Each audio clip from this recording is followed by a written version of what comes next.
Kaya po ba pagandahin ng isang abang abono ang isang hektaryang lupa? Sa ganitong pagkakataon po, Mr. Chair, nangungutang kami. Mabuti si Mr. Bolos, 3% lang ang binabayaran niyang interest. Kami po sa Occidental Mindoro, 7% hanggang 10%. Pinapagap po namin yan, makapagsaka lang. Maitaguyod lamang po namin ang buhay ng aming pamilya. Mr. Chair, napakasakit isipin na sinasabi ninyong lahat, bayani kami. Pero nasaan? Itinuring nyo kaming bayani pero kinalimutan kami. Limot na bayani kami. Di po ba?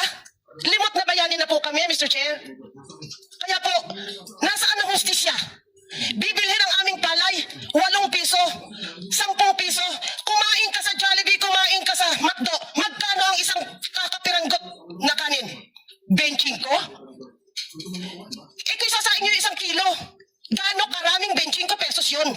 So ayan, sagutin natin si nanay, no? Maganda naman yung kanyang panawagan, pero sana naman pinag-isipan po. Ganito po kasi yan. Lahat ng inilalabas at ibinibigay ng gobyerno nasa tamang proseso po yan. Dahil pag nagkaroon po yan ng problema, sasabihin, ninakaw, kinurap.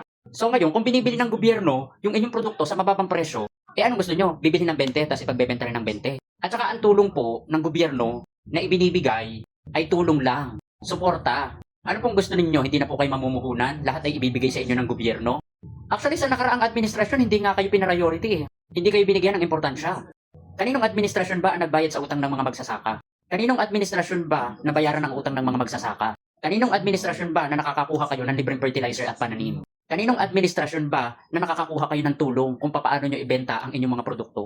At wag nyo pong ikakatwira na 25 pesos per sandok ng bigas sa McDonald's at Jollibee.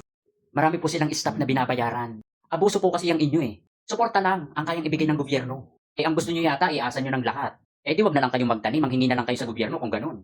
At kung sinasabi nyo naman na pag mangungutang kayo sa land bank ay mahaba at isang truck na dokumento. Opo, totoo yun. Dahil yan ay nasa tamang proseso. Hindi yan pwedeng basta-basta ibibigay, basta-basta magpapautang. Siguro naman naranasan nyo na mangutang. Hindi naman po yan umuutang lang kayo sa inyong kapitbahay. Na pag nagsabi kayo at meron sila ay ibibigay ka agad sa inyo. Meron po yan tinatawag na proper process. So ayun po ha, wag po sanang abuso.